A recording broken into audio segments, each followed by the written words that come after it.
حقیقی روحانیت ایسے کاموں سے بچنے کے لیے جو محض ظاہری اور منافقانہ ہوں۔ ہمیں خدا کے روح کو بائبل مقدس کی سچائی کے ساتھ اپنے دلوں میں آنے کی اجازت دینی چاہیے۔ میں ہوں راشد یونس۔ متی نے سب سے بڑے امتحانوں میں سے ایک کو بیان کیا جن کا سامنا یسوع مسیح نے اس زمین پر اپنی خدمت کے دوران اور خاص طور پر اپنے لوگوں یہودیوں کے لیے کیا۔ بنیادی طور پر یہ امتحان ان کی منافقت سے نمٹنا تھا، اور یسوع مسیح نے ان کی زندگیوں میں اس گناہ کے بارے میں بہت براہ راست بات کی۔ انہوں نے ہر قسم کی روایات تیار کی جو واقعی خدا کے کلام سے مطابقت نہیں رکھتی تھی۔ اس لیے فوراً ہی ہم اس صورتحال کو ایسے دیکھتے ہیں جیسے کہ مسیح یسوع اس صورتحال سے نمٹ رہا تھا، اور میں اسے تصادم کہتا ہوں۔ اور یہ ہمیں متی 15ویں باب کی 1 سے 3 آیت میں ملتا ہے۔ 1 سے 3 آیت: اس وقت فریسیوں اور فقیہوں نے یروشلم سے یسوع کے پاس آ کر کہا کہ تیرے شاگرد بزرگوں کی روایات کو کیوں ٹال دیتے ہیں کہ کھانا کھاتے وقت ہاتھ نہیں دھوتے۔ اب یہاں کلیدی لفظ جس کے ساتھ یسوع مسیح نمٹ رہا ہے روایت ہے، کلام کی سچائی سے نہیں، لیکن وہ روایات جن کی بنیاد انہوں نے رکھی، اور یوں وہ یسوع مسیح کا امتحان لینے آ رہے ہیں۔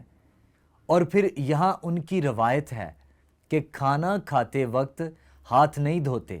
اس سے آگے وہ یہ کہتا ہے، اس نے جواب میں ان سے کہا کہ تم اپنی روایت سے خدا کا حکم کیوں ٹال دیتے ہو؟ اب یسوع مسیح یہاں پر ان سے براہ راست بات کر رہا ہے، اور وہ صرف یہ کہہ رہا ہے کہ اپنی روایت سے تم دراصل خدا کے حکم کو ٹال رہے ہو۔ اور یوں وہ دراصل اس متن میں خدا کے حکم کی طرف جاتا ہے، اور اپنی بات کو سمجھانے کے لیے ایک اور مثال کا استعمال کرتا ہے۔ اور دیکھیں کہ اس نے کیا کہا۔ اس نے ان کے سوال کے بدلے ان سے ایک سوال پوچھا، اور پھر وہ انہیں خدا کے اس حکم کی طرف لے جاتا ہے، کیونکہ خدا نے فرمایا، تو اپنے باپ کی اور اپنی ماں کی عزت کرنا، اور جو باپ یا ماں کو برا کہے وہ ضرور جان سے مارا جائے۔ اب وہ باپ اور ماں کے خلاف ایک سنگین جرم سے نمٹ رہا ہے، جیسے کہ پرانے عہد نامے میں تھا، غیر مسیحی ماحول جہاں خدا نے انہیں مصر سے باہر آنے کے بعد احکامات دیے۔ اور بنیادی طور پر یسوع مسیح یہاں سیاق و سباق میں جو کہہ رہا ہے وہ یہ ہے کہ انہوں نے ایک نظام، ایک روایت تیار کی تھی، اور روایت یہ تھی کہ اگر وہ اپنی رقم دیتے ہیں یا اسے صرف ہیکل کے حوالے کرنے کا ارادہ کرتے ہیں، اس کا مطلب یہ نہیں کہ انہوں نے دیا، لیکن انہوں نے کہا ہم اپنا پیسہ ہیکل میں دیں گے، پھر وہ اپنے والدین کی ضروریات کو پورا نہ کرنے سے معذرت کر سکتے ہیں۔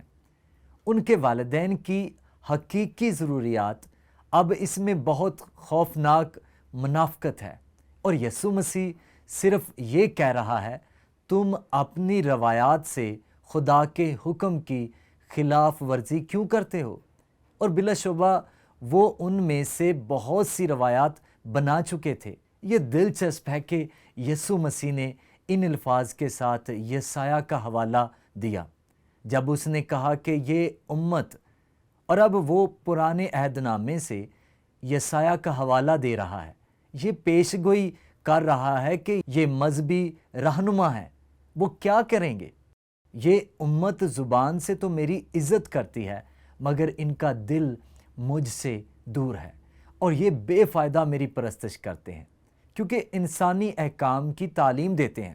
لہٰذا آپ یہاں انسانی احکامات اور خدا کی سچائی کے درمیان فرق دیکھتے ہیں، جیسے کہ خدا کے کلام میں ظاہر کیا گیا ہے۔ اب یسوع مسیح اس معاملے کو بڑھاتا ہے، اور وہ ہجوم سے بات کرتا ہے۔ وہ سننے والوں کو مخاطب کرنے کے لیے اسے ایک تدریسی لمحے کے طور پر استعمال کرتا ہے، اور وہ یہ کہتا ہے، وہ اس مثال کو استعمال کرتا ہے، جو چیز منہ میں جاتی ہے وہ آدمی کو ناپاک نہیں کرتی، بلکہ جو منہ سے نکلتی ہے وہی آدمی کو ناپاک کرتی ہے۔ اب رسول یہ سن رہے ہیں، وہ وہیں اس کے ساتھ ہیں، 12 رسول، اور وہ تعلیم دے رہا ہے۔ وہ سمجھنے کی کوشش کر رہے ہیں کہ کیا ہو رہا ہے، اور ویسے یسوع جانتا ہے کہ وہ سن رہے ہیں، کیونکہ اس کا ہمیشہ دوہری مقصد تھا۔ عام طور پر کہہ رہا ہوں، اس کا دوہرا مقصد تھا۔ وہ نہ صرف فریسیوں کو تعلیم دے رہا تھا اور ان کا مقابلہ کر رہا تھا، بلکہ وہ اپنے رسولوں کو بھی سکھا رہا تھا وہ اسباق جو انہیں سیکھنے کی ضرورت ہے، کیونکہ وہ ان روایات سے متاثر ہوئے تھے۔ وہ فریسیوں کی تعلیم سے متاثر ہوئے تھے، وہ ان کی منافقت سے متاثر ہو چکے تھے۔ اس طرح پطرس وہ اس کو سمجھنے کی کوشش کر رہا ہے، اور 17ویں آیت میں ہم پطرس کو یہ سمجھنے کے لیے مدد مانگتے ہوئے دیکھتے ہیں۔ پطرس نے جواب میں اس سے کہا، یہ تمثیل ہمیں سمجھا دے۔ اور یسوع مسیح نے پطرس کی طرف متوجہ ہو کر کہا، اس نے کہا، کیا تم بھی اب تک بے سمجھ ہو؟ کیا نہیں سمجھتے کہ جو کچھ منہ میں جاتا ہے وہ پیٹ میں پڑتا ہے اور مزبلہ میں پھینکا جاتا ہے؟ اب وہ نمٹ رہا ہے، آپ دیکھتے ہیں، کھانے اور ہاتھ دھونے کے ساتھ، مگر پھر وہ یہ کہتا ہے، مگر جو باتیں منہ سے نکلتی ہیں وہ دل سے نکلتی ہیں، اور وہی آدمی کو ناپاک کرتی ہیں، کیونکہ برے خیال، خون ریزیاں، زناکاریاں، حرام کاریاں، چوریاں، جھوٹی گواہیاں، بدگوئیاں دل ہی سے نکلتی ہیں۔ یہی باتیں ہیں جو آدمی کو ناپاک کرتی ہیں، مگر بغیر ہاتھ دھوئے کھانا کھانا آدمی کو ناپاک نہیں کرتا۔ یہ صرف ایک روایت ہے جو تم نے تیار کی ہے۔ جب تمہارے دل سے یہ تمام برائیاں نکلیں، یہ اندرونی چیزیں جو تمہاری روحوں کو منافقت سے مسحور کر رہی ہیں۔ اور میں سوچ رہا تھا، جب وہ زناکاریاں کہتا ہے تو میں نے اس مثال کے بارے میں سوچا جو یوحنا ہمیں دیتا ہے۔ یوحنا 8ویں باب میں جب مذہبی رہنما فریسی زنا میں پکڑی گئی ایک عورت کو لائے، تمہیں وہ یاد ہے؟ اور کہنے لگے، اے استاد، یہ عورت زنا میں عین فعل کے وقت پکڑی گئی ہے، تو اس عورت کی نسبت کیا کہتا ہے؟ قانون کہتا ہے کہ اسے سنسار کر دیا جائے۔ اور یسوع نے کچھ بہت دلچسپ کیا۔ اس نے کہا، وہ آدمی کہاں ہے؟ کیونکہ وہ بھی سزا کا حقدار ہے۔ اور پھر وہ نیچے اترا اور ریت میں لکھنا شروع کر دیا۔ اور میں نہیں جانتا کہ اس نے کیا لکھا، لیکن میرا خیال ہے کہ اس نے اصل میں ان عورتوں کے نام لکھے ہوں گے جن کے ساتھ ان افراد نے زنا کیا تھا، جو اس پر الزام لگا رہے تھے، کیونکہ جب اس نے نظر اٹھا کر دیکھا تو وہ سب ایک ایک کر کے نکل گئے۔ پتھر واپس نیچے رکھ کر چلتے بنے، بڑوں سے لے کر چھوٹوں تک۔ چنانچہ یسوع مسیح نے ریت میں کچھ ایسا لکھا جو بڑے سے لے کر چھوٹے تک کے متعلق تھا، لیکن وہ خود اس گناہ کے مجرم تھے۔ اور یسوع نے کہا، تیرے پر الزام لگانے والے کہاں ہیں؟ وہ جا چکے ہیں۔ اور یسوع نے کہا، جا، پھر گناہ نہ کرنا۔ تو بنیادی طور پر یسوع مسیح یہاں اس منافقت کے سلسلے میں ایک بہت ہی مشکل صورتحال سے نمٹ رہا تھا۔ خیر، یہاں تک کہ جیسا کہ یسوع نے پطرس اور دوسرے رسولوں کو اس کی وضاحت کی، وہ شاید پوری طرح سے نہیں سمجھ پائے تھے، لیکن واہ، پطرس کو کلیسیا کی پیدائش کے بعد ایک تجربہ ہوا جہاں وہ دل سے آنے والی برائی کو سمجھنے لگا۔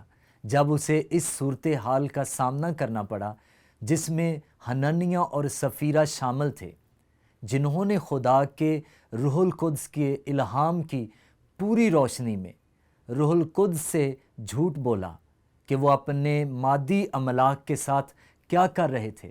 اپنے دلوں میں انہوں نے روح القدس کی حضوری میں جھوٹ بولا، اور خدا کا شکر ہے کہ اکثر ایسا نہیں ہوتا، لیکن وہ دونوں اپنے گناہ کے نتیجے میں مر گئے۔ اور پطرس نے جو کہا اس سے ظاہر ہوتا ہے کہ وہ یسوع مسیح کی سکھائی ہوئی بات کو سمجھتا ہے۔ مثال کے طور پر اس حوالے میں ہم دیکھ رہے ہیں، اس نے ان سے کہا، یہ پطرس بول رہا ہے، تو نے کیوں اپنے دل میں اس بات کا خیال باندھا؟ تو نے آدمیوں سے نہیں بلکہ خدا سے جھوٹ بولا۔ چنانچہ یسوع پطرس اور دوسرے رسولوں کو ایک ایسی خدمت کے لیے تیار کر رہا ہے جہاں انہیں اس منافقت سے نمٹنا ہوگا جو اسرائیل کے اندر بلکہ اس سے بھی آگے ہے۔ اور اس کے نتیجے میں میں نے درخواست کے لحاظ سے یہ سوال اٹھایا، کن طریقوں سے کلام مقدس کا محتاط اور دعائیہ مطالعہ ہمیں ایسے رویے سے بچنے میں مدد کرتا ہے جو محض ظاہری اور منافقانہ ہے؟ اور میرا ذہن فوراً ہی عبرانیوں 4 باب کی 12ویں آیت کے دل چیرنے والے الفاظ پر گیا، کیونکہ خدا کا کلام زندہ اور مؤثر اور ہر ایک 2 دھاری تلوار سے زیادہ تیز ہے، اور وہ جان اور روح اور بند اور گودے کو جدا کر کے گزر جاتا ہے اور دل کے خیالوں اور ارادوں کو جانچتا ہے۔ ویسے کلام پاک میں یہ بہت مشکل ہے، جیسے کہ آپ پڑھتے ہیں، جان اور روح اور بند کو جدا کرنا، لیکن خدا کے کلام میں جان اور روح کو جدا کرنے کی صلاحیت خدا کے پاک روح کے ذریعے حاصل ہے، اور یہ عبرانیوں کے مصنف نے لکھا، اور دل کے خیالوں اور ارادوں کو جانچتا ہے۔ دل کے، دیکھیے یہ ایک کنجی ہے، خدا کے کلام کو اپنے دلوں میں داخل ہونے دینا۔ مجھے افسیوں کے لیے پولس کی دعا بہت پسند ہے جو میرے خیال میں اس سے متعلق ہے۔ ایک دعا جو میرے خیال میں ہم سب کو کلام مقدس پڑھتے وقت کرنے کی ضرورت ہے، اور پولس نے افسیوں کے لیے یہ دعا کی، میں دعا کرتا ہوں کہ وہ اپنے جلال کی دولت کے موافق تمہیں یہ عنایت کرے کہ تم اس کے روح سے اپنی باطنی انسانیت میں بہت ہی زوراور ہو جاؤ۔ اس میں کیا شامل ہے؟ دل، روح، جان، تمہاری باطنی انسانیت، اس کے روح سے، خدا کا روح اس کے کلام سے ہمیں بھر دیتا ہے، اور ایمان کے وسیلے سے مسیح تمہارے دلوں میں سکونت کرے، دوسرے لفظوں میں تاکہ ہم مسیح کی معموری کے ساتھ اپنی زندگی گزار سکیں۔ اور ظاہر ہے یہ ہمیں تثلیث سے متعارف کرواتا ہے۔ آپ جانتے ہیں 3 اقنوم، ایک خدا، یعنی باپ، بیٹا اور روح القدس۔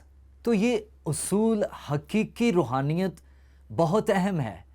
ایسے کاموں سے بچنے کے لیے جو محض ظاہری اور منافقانہ ہوں، ہمیں خدا کے روح کو بائبل مقدس کی سچائی کے ساتھ ہمیں دلوں میں آنے کی اجازت دینی چاہیے۔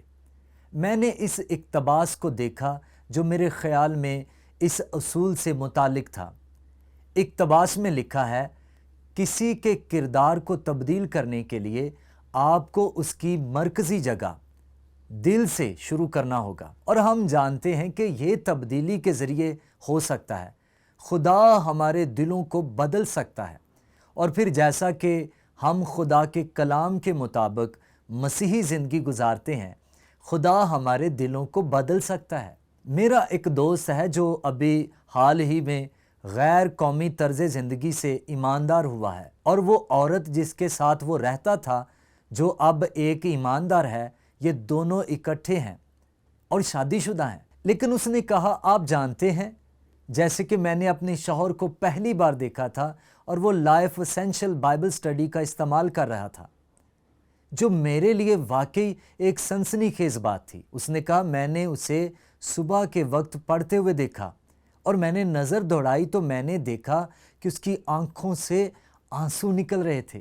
خدا کا کلام اس کی روح اور جان میں داخل ہو رہا تھا، اور آپ جانتے ہیں جب میں نے یہ سنا تو یہ واقعی سزا دینے والا تھا، کیونکہ میں سمجھتا ہوں کہ ہم خدا کے کلام کو معمولی سمجھ سکتے ہیں، یہ صرف ایک علمی تجربہ بن جاتا ہے۔ اور میں آپ سے کہہ رہا ہوں کہ خدا چاہتا ہے کہ ہم خدا کے روح کو، خدا کے کلام کو لے کر ہماری روحوں میں گہرائی تک داخل ہونے دیں، اور جب ہم ایسا کرتے ہیں تو وہ ہم پر ان رویوں کی نقاب کشائی اور انکشاف کرے گا جنہیں ہمیں تبدیل کرنے کی ضرورت ہے۔ اے باپ، اپنے کلام کو ہماری روحوں، ہماری جانوں، ہمارے دلوں میں داخل ہونے کی اجازت دینے میں ہماری مدد کر، اور اپنی شبیہ کے مطابق پیارے یسوع جو تیرے جلال کو زیادہ سے زیادہ ظاہر کرے، یسوع مسیح سی کاملیت ہم مانگتے ہیں اسی کے نام سے، آمین۔